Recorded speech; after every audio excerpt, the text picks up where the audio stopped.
What's up, everybody? You've probably been wondering where I've been for the last 2 days. I'm actually, can't speak right now.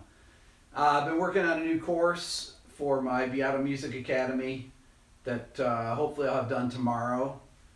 Anyways, we got a whiteboard lesson here, which we haven't done in a long time. And we're going to talk about something that I always forget to mention because this was a thing that when I was in school and taking jazz guitar, people would always talk about these avoid notes. And my guitar teacher, Steve, would always talk about practicing scales without, like minor scales without the sixth, or practicing major scales without the fourth, dominant scales without the fourth, all this kind of stuff, right? And at Berklee, this is a common thing, avoid notes. This is part of improvising they talk about with jazz. But I never bought into this avoid note thing because those avoid notes are actually some of the best notes you can play, but they have to be used in a very particular way. Well, so what is the concept for those of you that are not familiar and why? Okay, so if you have a 2-5-1 progression here, if you're in the key of G, so this is A minor 7 is your 2 chord, D7 is your 5 chord, G major 7 is your 1 major 7. Okay, so the concept is this. On the 2 chord, you don't play the 6th, okay? So in this case, in the key of G, the A minor 7 chord, the 6th of the A minor 7 chord is the note F sharp. That is your 6th. That's your avoid note there, okay? So you don't want to play F sharp on here. Here, you don't want to play the 4th, okay? So you don't want to play G. That's your avoid note, that's the 4th. And on the G major 7 chord, you don't want to play the 4th either. That's what they say. Now, I'm not telling you. I'm just giving you the concept here. So here, you don't want to play the note C, which is the 4th of this chord. So the idea is, in 2-5-1 progressions, you don't want to play the 6th on the 2 chord, the 4th on the 4 chord, or the 4th on the 1 chord. So you would typically hear people, teachers, tell people, oh, practice your scales. Let's say, let's see here. So you do things like this. Hold on, let me get a pick. I don't usually like to walk out of the picture here. So if I'm playing a, let's say I play an A Dorian scale. So A Dorian without the 6th. Right? So you got 1, 2, 3, 4, 5. Avoid the F sharp, which is the 6th. Essentially, you're playing a pentatonic scale with a second in it, right? So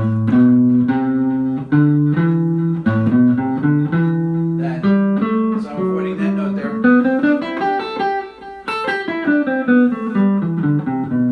So that would be your A minor scale, your A Dorian with your avoid note in it. And then you go to D7 and you play this with your avoid note, which would be the G. So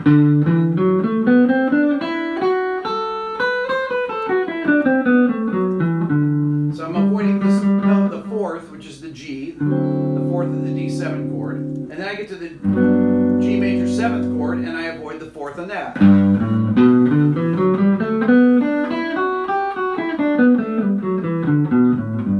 Okay, that's a G major scale or G Ionian scale minus the 4th. Okay, but why is this? What is the thing? Now, they never really tell you, because I never had it explained to me why you don't play these notes. So, the reason that you don't play, hold on, turn my guitar off so you don't have the buzz.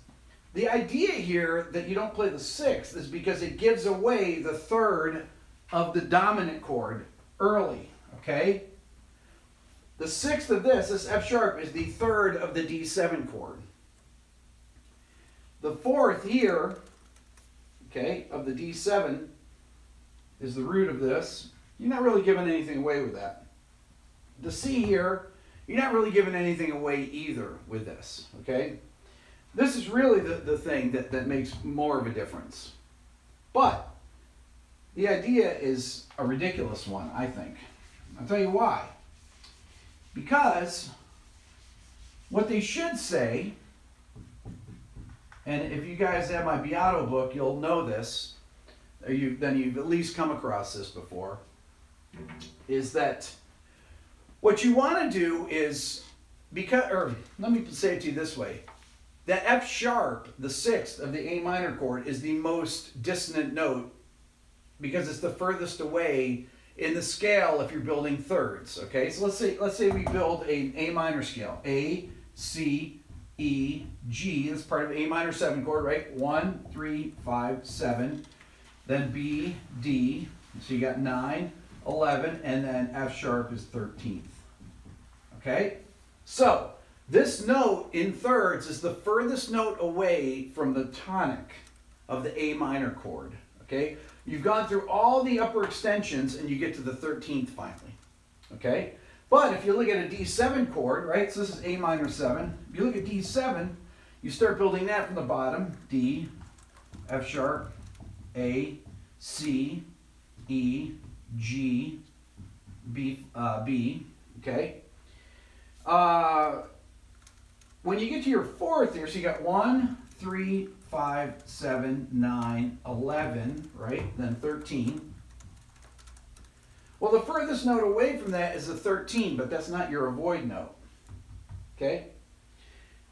Now, some people might say, well, you should avoid that note too, because I hear people say avoid the 13th too. Now, jazz players don't really avoid the 13th, but really that's actually would be more correct to say that in this case. And the reason that you would avoid the 13th is because it's the third of the tonic chord, okay? So the idea here essentially is that you don't want to give away the one of the defining notes of the next chord change before the downbeat. You don't want to give away this F sharp because it's the third of this chord, right? It's a third of a D7 chord. F sharp, that note is the third of the chord. So if I play that note here, if I play it in this measure, I've given away this sound, okay?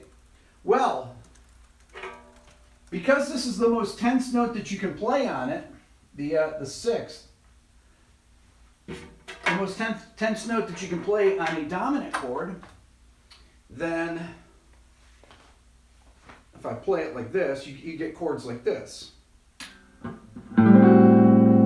So that's a minor 13, A minor 13 chord, which is actually a great sounding chord. So if I do 2, 5, 1. Now, while you can hear that note I've given away because it's the third, you can see it there. 2, check it out, 5. That's the third of my D7 chord. I'm playing just a straight D7, straight boring D7. 2, 5, 1. Okay, I kept it there for the to keep that common tone for the G major chord.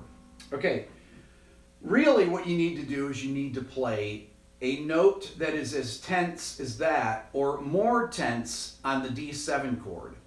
If you've given away the most tense note on the 2 chord, you have to play an even more tense note on the 5 chord because you always want to be moving towards the resolution. The 2 chord is a predominant chord, okay? The 2 chord and the 4 chord are predominant chords. 5 chord is a dominant chord, the 1 chord is a tonic chord. So so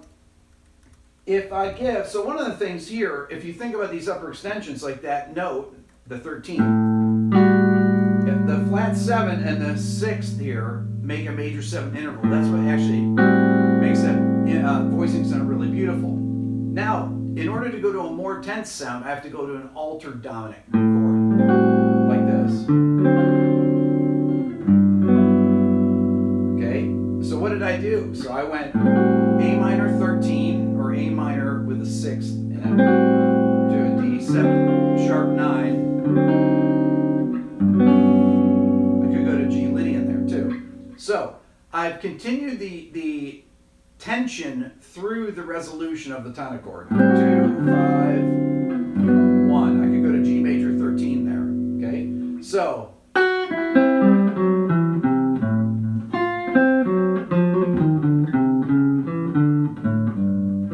right, so I played and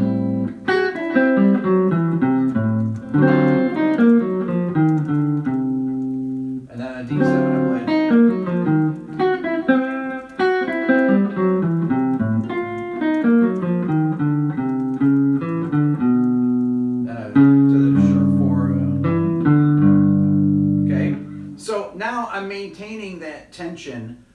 through the resolution of the tonic chord. And on that tonic chord, I actually resolve to the Lydian note, the sharp 4 on the G major 7. Then I resolve that. That's the resolution of that note.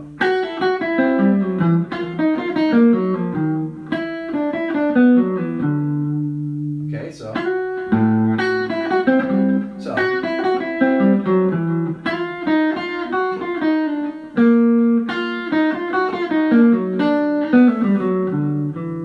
Okay, I did the lick. I think that's the lick, right? I tried to do the lick. I have to remember what the lick is. You know the lick. Everybody knows the lick. Okay, so this is actually why they tell you this, though. Because most people, when they're learning how to play jazz or learning how to solo on anything, because these rules apply for anything. It applies for melody writing, whether you're writing pop songs, whether you're writing a, if you're writing a classical piece, same principles apply. If you're doing film scoring, anything. These are just what I call principles of melody writing. Okay, so one of the reasons that it sounds bad, let's say if you did something like this, if I play like this.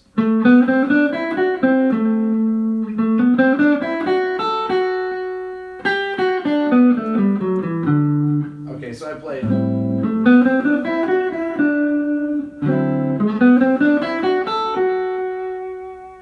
And I went to D7.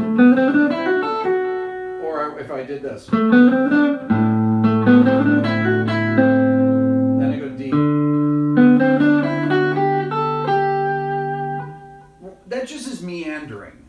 If I'm using D mixolydian, I've given away that F sharp on the 2 chord.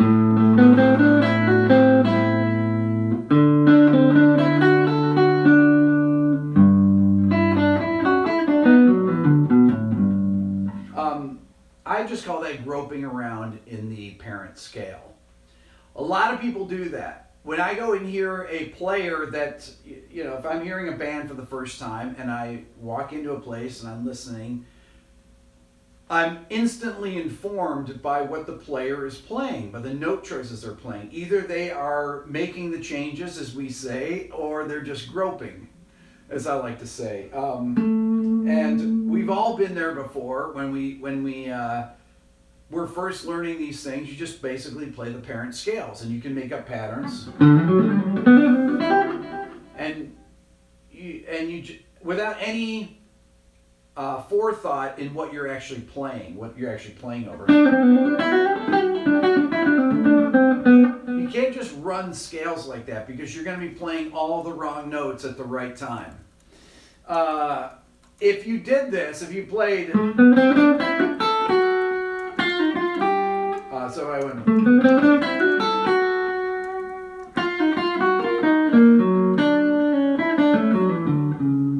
So I played the 6th in that line.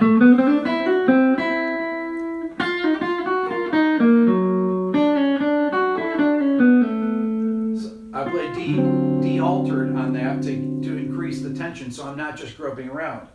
So what are other avoid notes that you have? If you play, let's say we're in E minor, and we do minor 2-5-1s. Now, let's say E minor, or D minor, I'm sorry, D minor. So we've got E minor 7 flat 5, 2 chord, to A7, say flat 9 or sharp 5, doesn't matter, to D minor 7. Now, typically, people will tell you don't play the 2nd on here, the flat 2, because this is Locrian. So we've got the minor 2 flat, minor 7 flat 5 to the dominant 7 flat 9 to the 1 minor 7. Okay, this is a minor 2-5-1 in D minor. This 2 chord that you play here is E Locrian.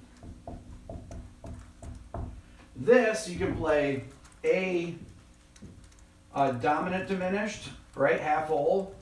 I'll call it Dom dim. You play A altered dominant, altered. You could play a Phrygian major, A Phrygian major.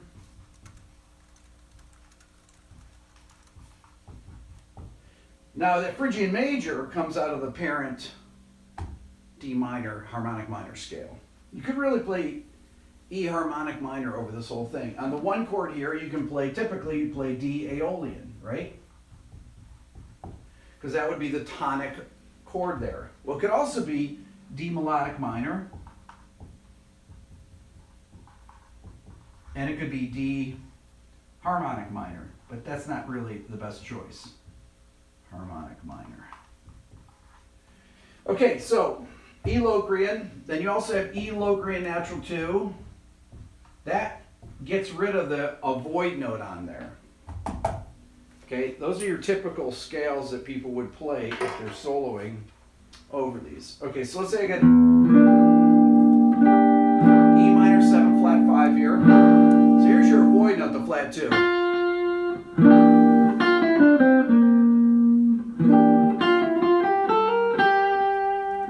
Now, most people would practice the scale without that note.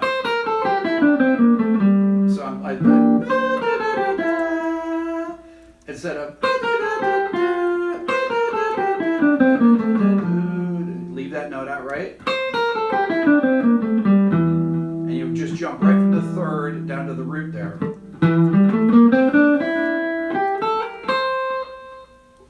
So my teachers, the teachers at Berklee, everybody has you practice these scales with these avoid notes. Well, another avoid note here that you don't have to worry about, or a note that you don't have to avoid, is the third of the dominant chord, because it's not in there. It's actually the A7 doesn't have it in there unless you're playing harmonic minor. Okay? Now, a lot of people on minor 2-5-1s will play, or you can play, and we'll play this harmonic minor.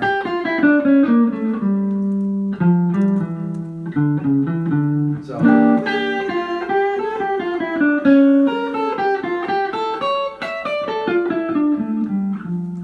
okay, so I'm this note C sharp is only in this E minor chord if you're playing the D harmonic minor over the whole progression, which you can do. I wouldn't necessarily say that it's something to do all the time. It's a way to get by over a minor 2-5-1. A lot of people have a very hard time soloing over minor 2-5-1s. I don't know why. They're the same as soloing over a regular 2-5. You just have to think about them in a different way, or you have to hear them in a different way. There's really no difference between doing them. The only difference is that because in that dominant chord, you have you're going from, if I play that note, da, you hear that note is dissonant against the 2 chord, da, that's C sharp, because normally that note is a C natural, right? But this note C natural is actually in this thing. It's the sharp 9. But it's only a sharp 9 if you have the third, right?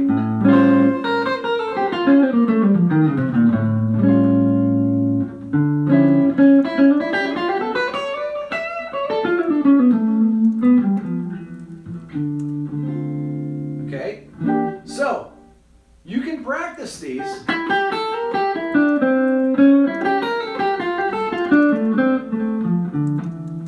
Practice the scales with those avoid notes if you want. It's easier in the minor 2-5-1 because you're almost forced to change scales on here. You can play D harmonic minor over this whole progression, but it doesn't really give you the sound of the chords, and that's really the whole thing is about making the changes. Playing melodies that suggest what the chord progression is. That's the hardest thing to do, really. I think that it takes knowing what notes you're playing on your instrument in relation to the tonic of the chord. Okay, so if I'm on an E minor 7 flat 5,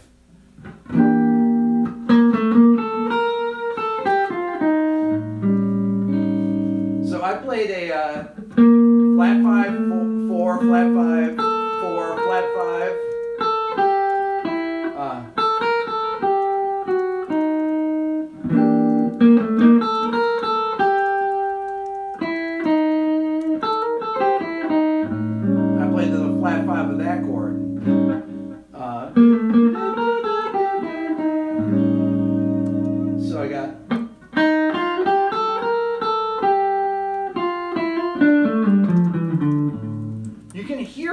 of those chords, but even a clearer sound of that E minor 7 flat 5. I have a G minor chord right in this chord shape.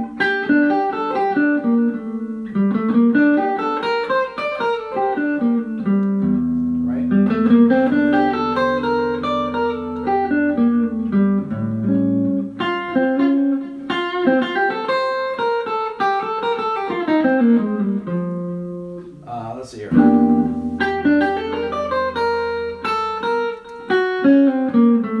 Oh, I use dominant diminished. So here I went. So I'm playing a G minor add 9 arpeggio. And then I went to an F sharp major triad out of the dominant diminished scale, right? That's a half whole diminished scale. It's called dominant diminished. Right down to the third of the D minor 7 chord. That shape right here, I'm just outlining. Guitar players, you know this shape. It's the same shape as on piano, though. It's just played differently, right? Different instrument, but. So I played.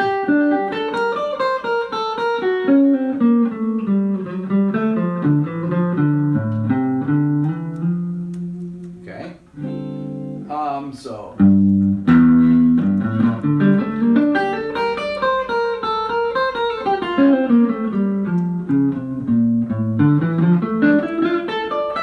I played D minor add 9 on the D minor.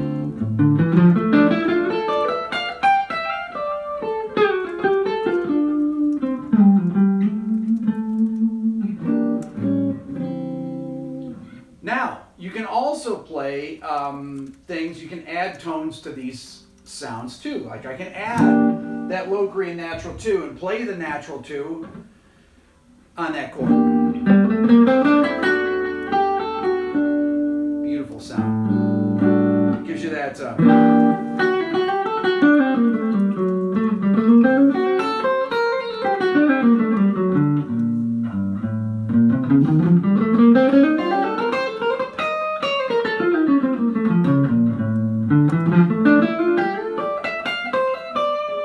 And I can play on the D minor chord, I can play a minor 6 sound.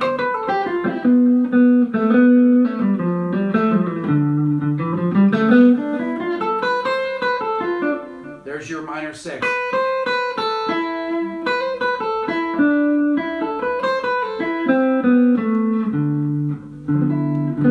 That's a beautiful sound. You can use that major 7th on the tonic chord too. Okay, so I can use low Korean natural 2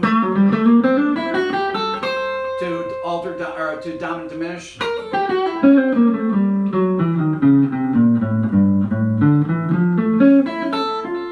So I play. So I'm playing that sound there over the D minor 7. I'm making a D minor major 7.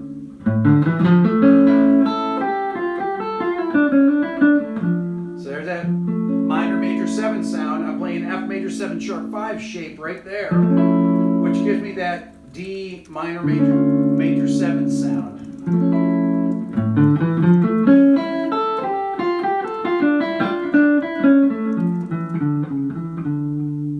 Okay, so your natural second.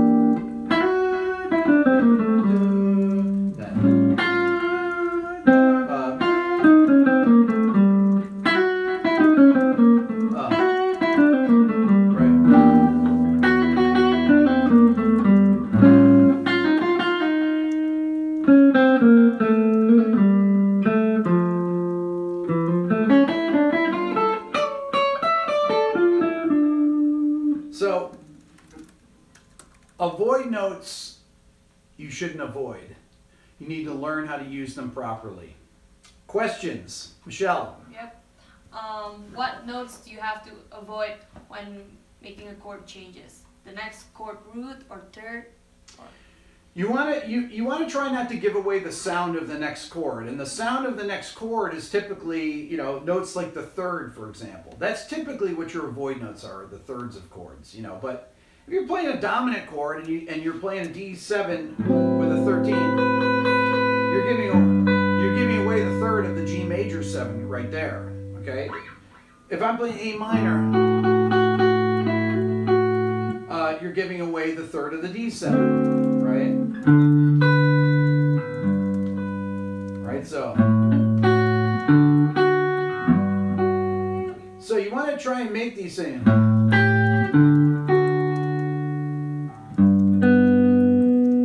Right?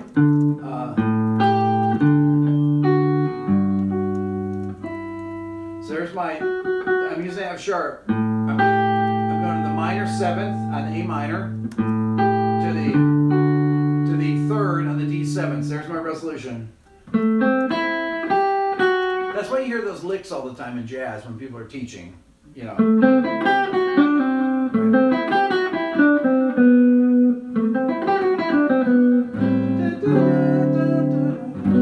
That follows all your resolution tendencies. Right? But you can go like,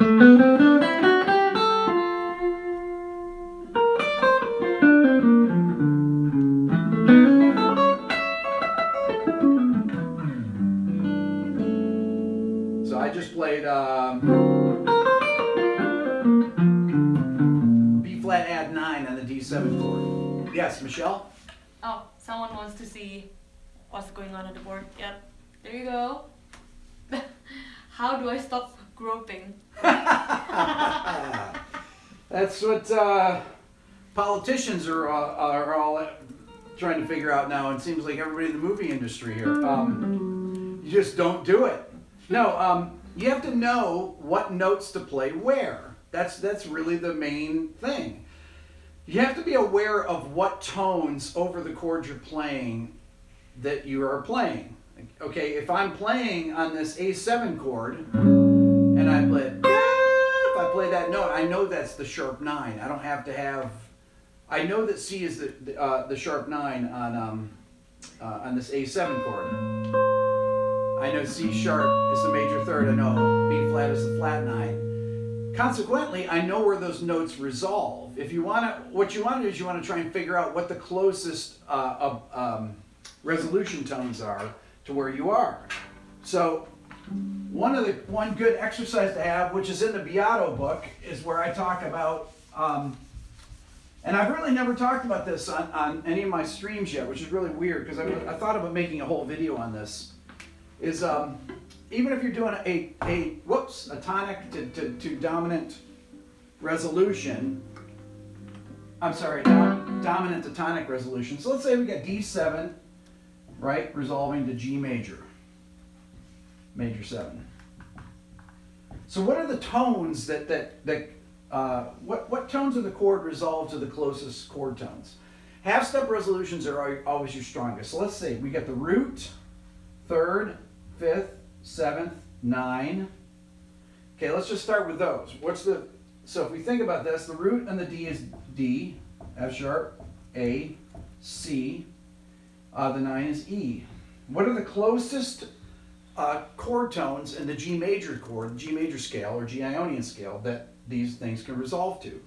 Well, the root, D, the closest one is the D. Okay, you can actually stay on the D and it becomes the 5th. So I can go to the 5th of this chord, which is the D. The 3rd of F sharp, okay, can go to the root, which is G. Okay, that's a half-step resolution, very strong resolution. 3rd to the tonic. The 3rd of the dominant chord resolves up to the tonic. That's a perfect authentic cadence that you're in classical music all the time. The 5th, A. Okay, that A can either go to the 3rd, which is B, or it can go to the root, which is G. Now the root is not as strong as going to the 3rd but I mean, it's not as interesting, which is G. Okay, So R stands for root. B is the note, so the third is B. The seventh, C, we call it the flat 7, resolves to the third, okay, to the B. That's a strong. So we have 2 half-step resolutions here. The third to the root, the third of the dominant chord to the root of the tonic, the flat 7 of the dominant chord to the third of the tonic, okay? And then the ninth, the E, can either go to D, which is the 5th, whoops, let me do it this way, 5th, which is D, or the 7th, which is F sharp. Okay? Well, there's another, this is another case where you have a whole step resolution to either side, both of which are good notes. The 5th and the 7th are both good notes. I'll demonstrate that in a second. Then you got the 11th. Okay, that's one of your avoid notes.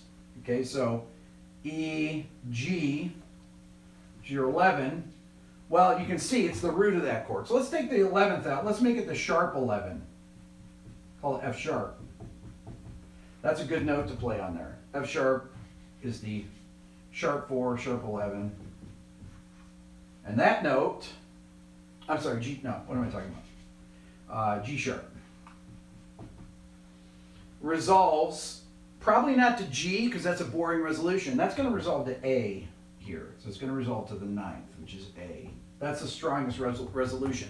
You have 2 half-step tendencies there. You can either go, that sharp 11 can go to the root, or it can go to the 9th. The 9th actually sounds better. I'm going to demonstrate these in a second. The 13 would be B. Well, the 13, the reason it's not necessarily a great note is because you're already giving away the third of this chord. Okay, so it can stay on the third, but then it doesn't make it sound like a resolution. But that 13th could go to A, could go to the 9th. Okay, it can't really go to C here. It can't go up a half step because you do have a half step resolution available there. This is why it's a tricky note to use. The 13th is actually a tricky note to use on a dominant chord. Okay, it's one where you get in trouble if you don't know where you're going. Then you get into your altered notes. You got your flat 9, which would be E flat. You have your sharp 9, which would be, we'll call it F, sharp 9. Then you have your sharp 5, which is B flat, or let's see here, B flat, sharp 5. Sorry that these are getting kind of small here, but if you buy my book, there's a whole chapter on this where I talk. There's not a chapter. I actually have a chart that shows you all this and explains it. The flat 9 will typically resolve to the 5th. That's the half-step resolution, which is the note A. Or that flat 9 could actually resolve up to the E flat. Could resolve up to E. It's a half step up, but E is not necessarily a great choice on here unless you voice it properly, but I'm going to put it in there.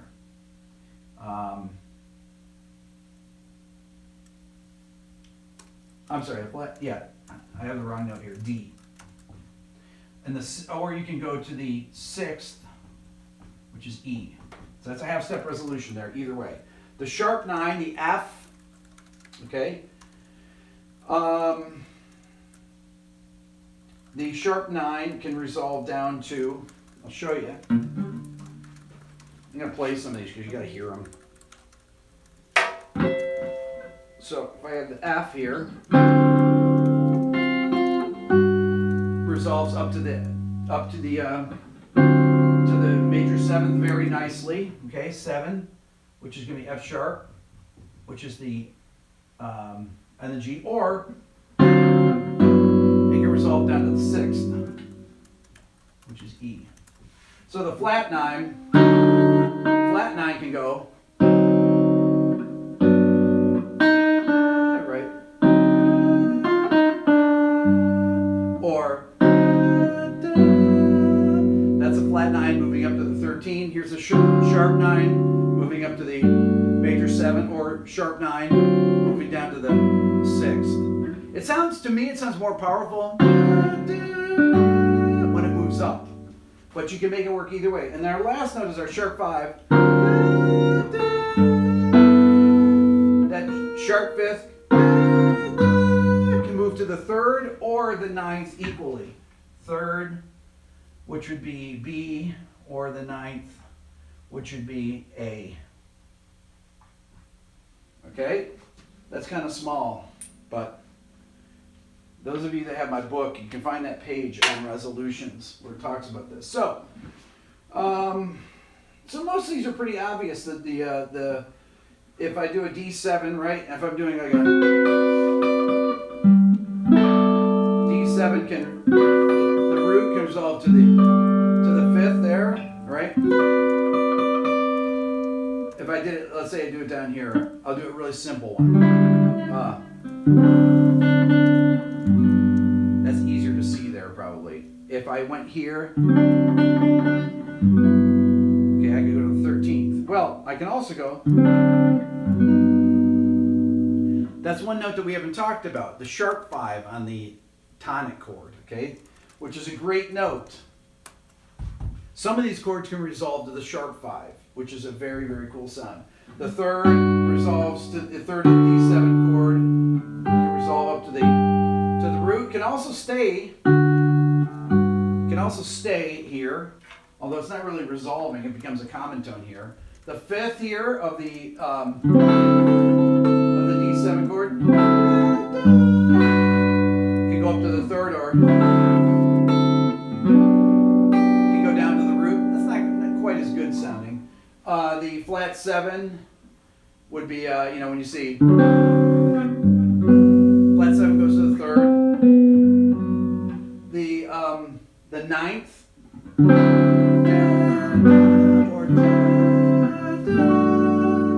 okay. The sharp 11, or it's not very good. Sharp 11, 9th is the best note there. The B, we talked about 13th. We did the flat 9, we did the sharp 9, we did the flat 5. Some of these, though, can resolve, like the 9th. I can do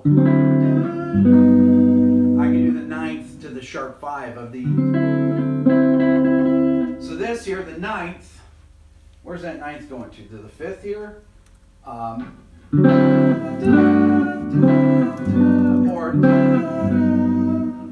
So this right here, it's not really pointing very well.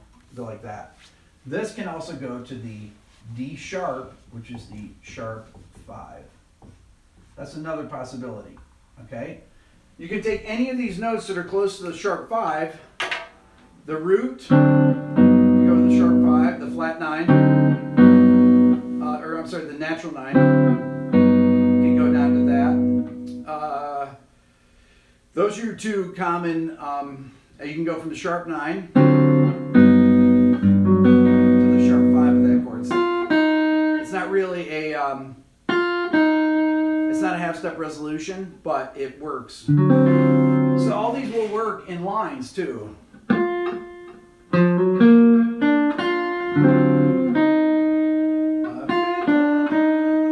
can go.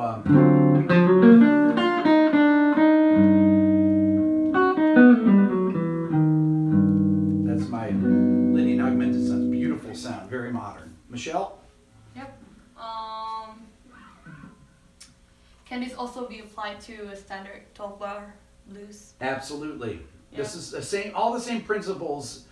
Whether it's dominant chords leading to dominant chords, they have all the same resolution tendencies. If I have a blues in, let's say I have a blues in C, I've got my C major, C7 chord.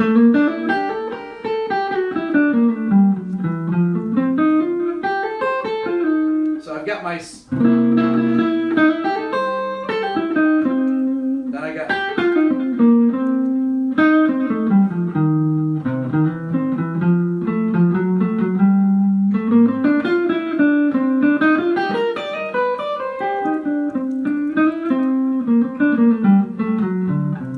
so I'm winding around those two chords using this E natural to E flat, which is really the main note that moves between the two chords and the 1 chord to the 4 chord. And you can also use, you know, the 13. 13. I can make my 4 chord a sharp 9 chord, right?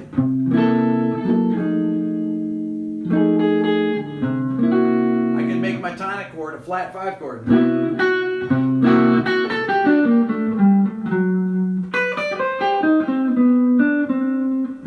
I made my 4 chord a flat 5 chord, so my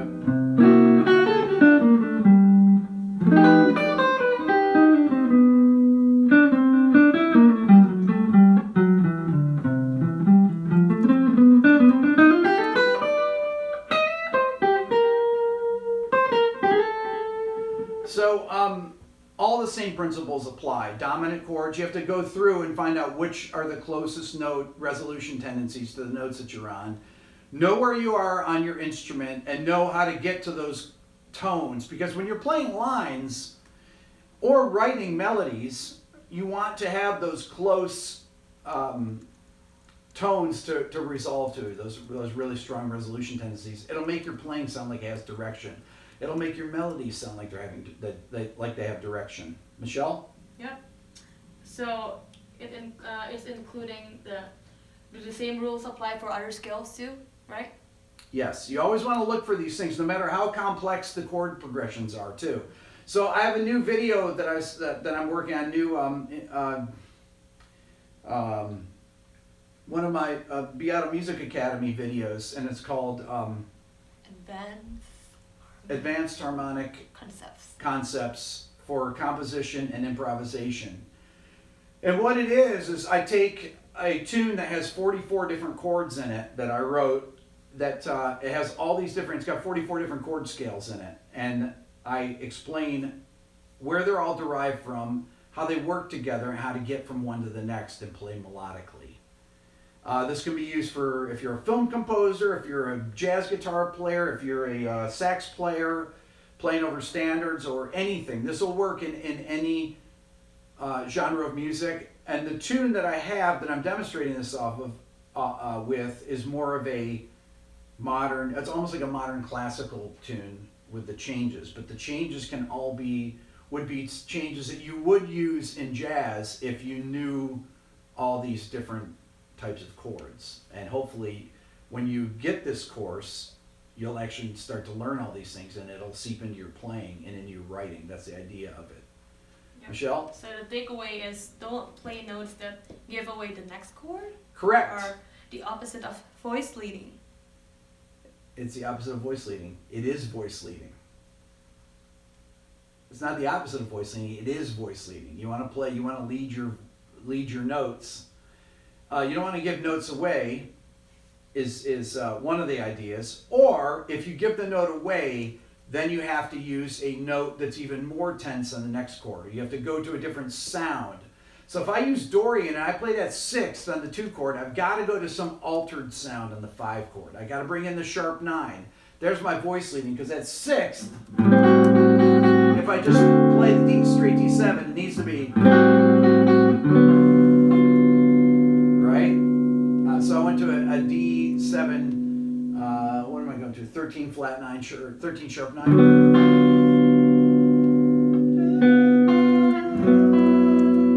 So it really works with voice leading. If you give the note away, you have to go to a sound that's more tense that leads you to the tonic. If you're in a tonal progression. If you're not in a tonal progression, I mean, you might be playing a tune called Recordame by Joe Henderson.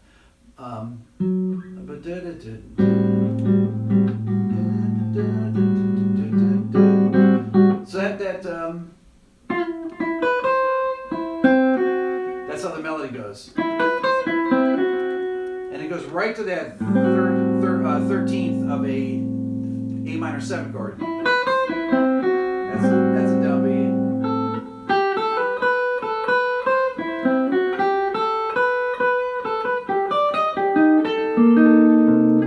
And it goes to C minor 13. So it's really implying Dorian on both of those. And Joe Henderson uses that 6th in the melody, and it's really a great melody. It's a great tune to solo over. And you can really, what's nice about it is that you can stretch out on a Dorian sound You can make it Dorian during the head, during the melody, and you can change it to Aeolian during your solo if you want. You can play anything, really, if you play it in the right way. Michelle? Yep. Okay, so, hey Michelle, could you ask Rick how he comes up with his phrases when playing the modes of the melodic minor? Usually when I play them, it sounds like I'm running it as a scale. How about phrases? What's that? How he comes up with his phrases. Oh, phrases. Yeah. That's a great question, actually. How do you come up with phrases in the melodic minor? What you have to do is you have to learn what all the arpeggios are in the melodic minor. So that would mean you start with triads. So take a mode, C altered dominant. Okay, that's an easy one.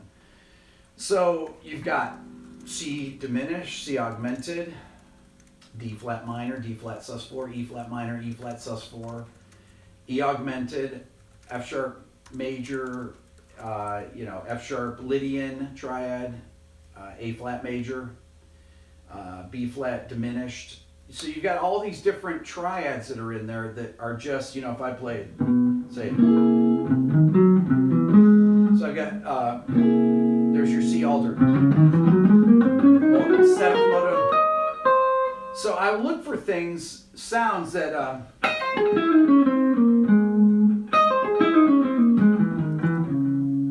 sounds that sound like they resolve within themselves.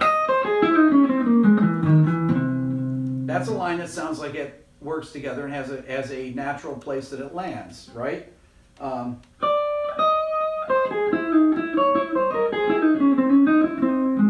So,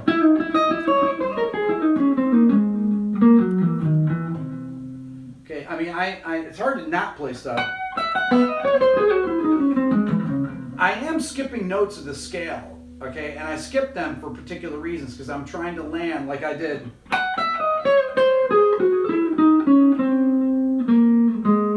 So I played, let's see.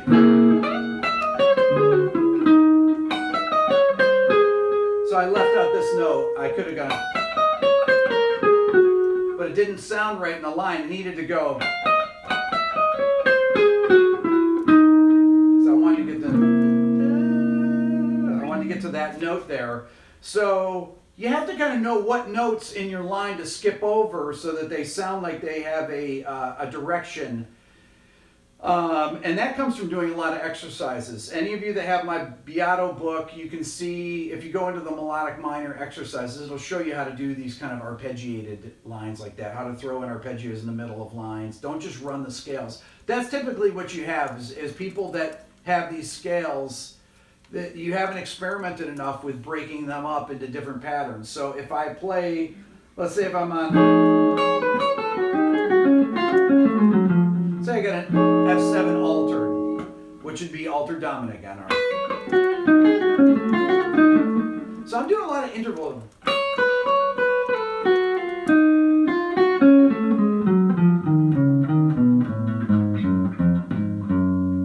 So I did, I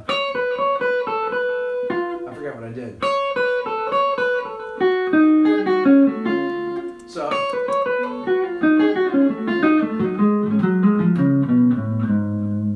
that's just, it's hard to describe. That's one line that has a natural resolution. There's another spot. So I did.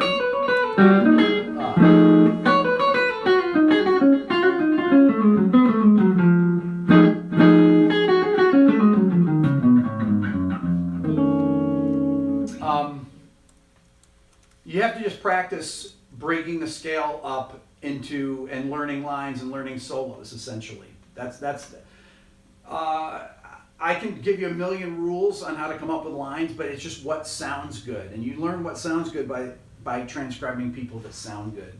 That's the best answer I can have, and that's why I do these videos like this where I have examples, and if you go back into this, my YouTube transcription PDF that I have in my store, once again, it's the same kind of thing. It's a 103-page set of transcriptions of my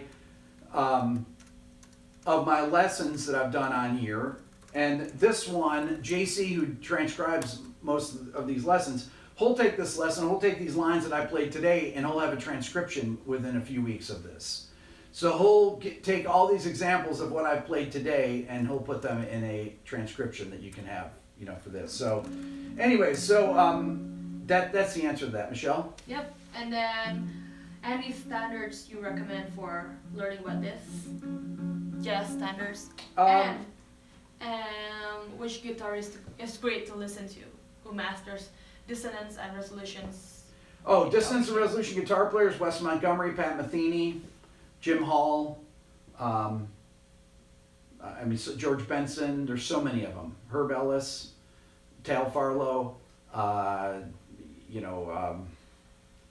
John Schofield, Mike Stern, Kurt Rosenwinkel. I mean, it's tons of them. Lenny Breau,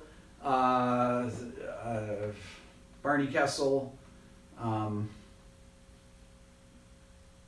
Pat Martino. These are all these guys. I mean, that's why I'm naming them, because they've made 1 million records. A lot of them aren't alive anymore, but they've made 1 million great sounding records and know how to make the changes. John Abercrombie, you name it. There's a lot of great people to look for. But start with Wes. That's a great beginning point. Charlie Christian, Django Reinhardt. Michelle? Yep. I read from Tom Coyle that it's common to us melodic minor scale and built from the 4th degree of a major scale. Why is that? Wait, I don't understand that. What's that? It's common. It's common, right? Yeah, for melodic minor scale to be built from 4th degree of a major scale. Yeah, you're talking about the mixed sharp 11 mode. I think that's what you're talking about, built from the 4th degree of major scale. I think that's what you're talking about. If you're in the key of G, you have actually, I'm not sure what you're talking about. Well, okay. Because it's like, I mean, it's not. Yeah. I don't know what he's talking about. Have you heard of the Robert Fripp? It's the 4th mode of the melodic minor scale. That's what I was thinking you were talking about, but I don't know how the major scale has anything to do with that. Makes no sense. Yeah. You probably didn't understand what he was saying. Just kidding. No. I just straight up. No, not you, Michelle. I'm talking about who had asked the question. Probably didn't understand what Tom was saying in the video. Oh, yeah. I know Michelle knows this. Okay, dear Rick, have you heard of the Robert Fripp concept about not moving your fretting hand fingers too far away from the fingerboard? Yeah, I've heard of it.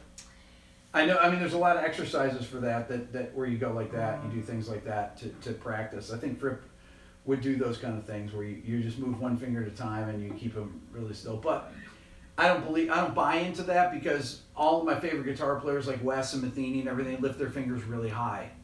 So you watch Guthrie Govan, he lifts his fingers high. I mean, most guitar players, if you're gonna have if you do a lot of hammer-ons and stuff, I mean, Holdsworth doesn't look like he lifts his fingers very high. It's hard to tell with him because his fingers are so rounded. But if you have really low action and really light strings, you don't have to lift them very far.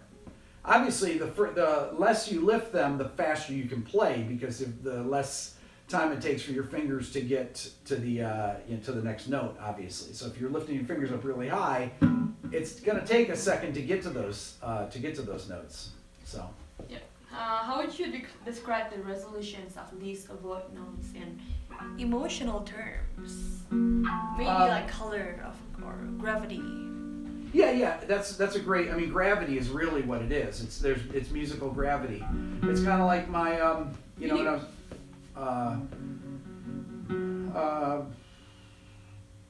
I have a video called Musical Gravity. For those, how many of you have seen that video? Because that's a video that kind of goes through all the different modal colors on a not all the modal colors, but it's a video about moving between modal sounds and using the gravity of these modal modulations, where you're modulating sometimes the distant keys and around the circle of fifths. It's not negative harmony, but it's a concept like that. when I talk about things like modal modulations, the reason that you use these things is because I think that they have a really beautiful emotional effect with the listener, and that's why I'm into really kind of more advanced harmony, or things that are just out of common. There's not your typical things that I mean, everybody's played these bebop licks a million times. Nobody wants to hear them anymore, really. You want to try to get to some new sounds and things like that, but you need to learn the original lines first before you can move away from them. That's really ultimately that's the key here, is that you actually have to learn this stuff properly. Learn how to play bebop properly if you want to be a great improviser in jazz, anyways, and then you move away from it. And then you go to more advanced harmony. It's what's fascinating. You look at somebody like Matheny. He was already, when he was 19 years old, 20, 21 years old. Look at his first record. He was already in this post-bebop world in his compositions. If you look at a tune like Unity Village, which is on there. So he starts on the first chord, it's A minor 7, but he's playing. And he plays. Then he goes to E7, he goes to, so it's like. And he goes to, he goes to A minor 7 to E, I believe it goes to, E7 sus4.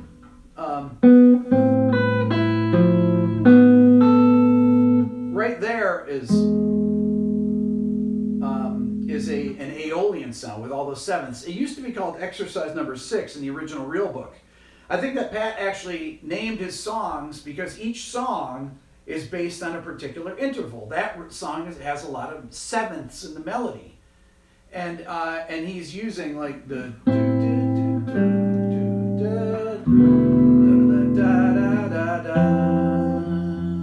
Then he goes.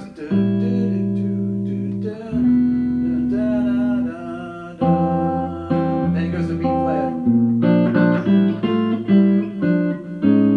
Then he goes to A Lydian there. It's modulating.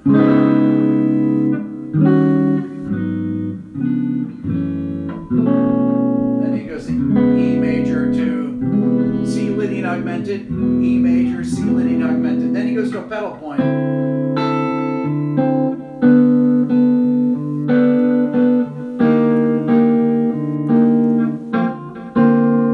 And right there he goes to this pedal section, which is super cool. It's like, what is it? I think it's A minor over D to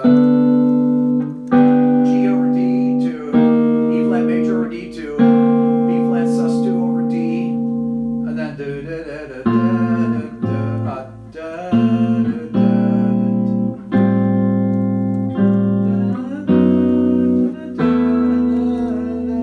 which is really great.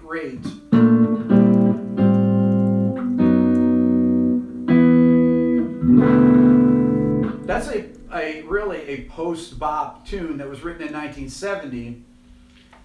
And Pat doesn't do any of the typical jazz cliches on that record at all. He's playing with Jocko and Bob Moses. And he was already at 21. He had internalized all the Charlie Parker, Coltrane, Wes Montgomery, all that stuff. And he was already onto his own sounds. So it doesn't have to take you a long time to do it. But he knew every bebop cliche there was, how to play them all, what they sounded like, and then how to move beyond that. That was actually a good description there. One more, I think, Michelle. All right. Interesting question. Yes. Rick, any great players that don't know much of any theory?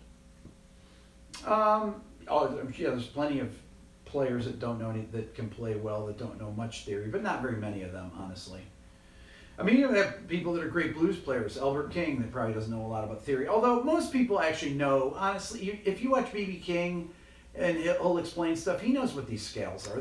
He knew what these scales were. I mean, watch Wes Montgomery. People are like, oh, Wes didn't know theory. It's baloney. Go watch the him playing with Pim Jacobs. It's a video. It's on YouTube. It's got him playing with a quartet with a piano bass drums trio from Amsterdam, and before the second or third tune, Wes goes through the entire song and how to play it for 5 minutes explaining the chord progressions. And he goes, okay, you start out in A flat major, it goes this, you go 2/5, it does it. I mean, he gets into the weeds immediately. People say, oh, Wes couldn't read music. We don't need to read music to know music theory. Reading music is just a small part of, honestly, you don't need to read music at all, and you can know a ton about theory. Matter of fact, I rarely ever read music unless I'm looking at a score or writing something for you guys. So, you know,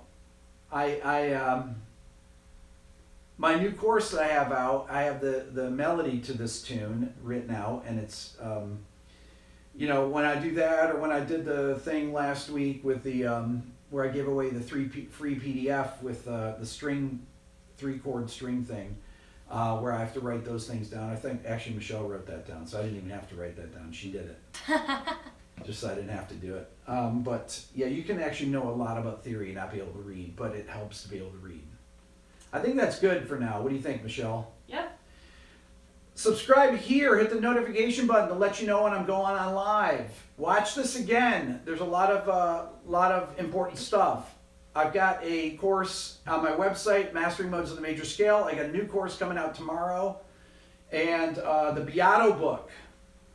If you don't have the Beato book, you're never going to understand any of this stuff, because it goes through all the basics and all the complex stuff too that you need to know to follow along with my videos. It's a lot better if you don't own the book, and I'm not saying this just to push it, but you'll get much more out of my lessons, because you can't go into detail in a video like you can in the written page. You just can't.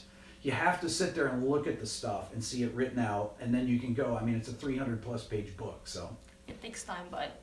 It takes time, but you can do it. I tell people you can learn all the theory of music. I always say in 2 years if you dedicate yourself to it.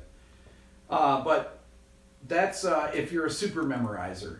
And you become a super memorizer by memorizing things. So I'm going to do a video on super memorizing also. That's all for now. People say, someone said, yes? You're amazing. Oh, thank you. Yeah, Appreciate it. he's awesome.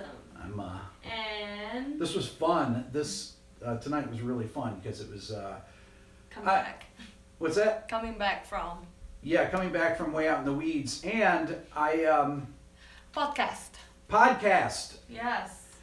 I always forget to tell people I have a podcast. I never mention it, and I have 41 podcasts out. Now they're the audio portion of my videos for the most part, except for an interview I did with Scott Henderson, which was only a podcast. And I'll be doing more podcasts, but I have 41 podcasts. For those of you that live in busy cities where you're driving around all the time, don't go turning on my videos and driving and watching YouTube, okay?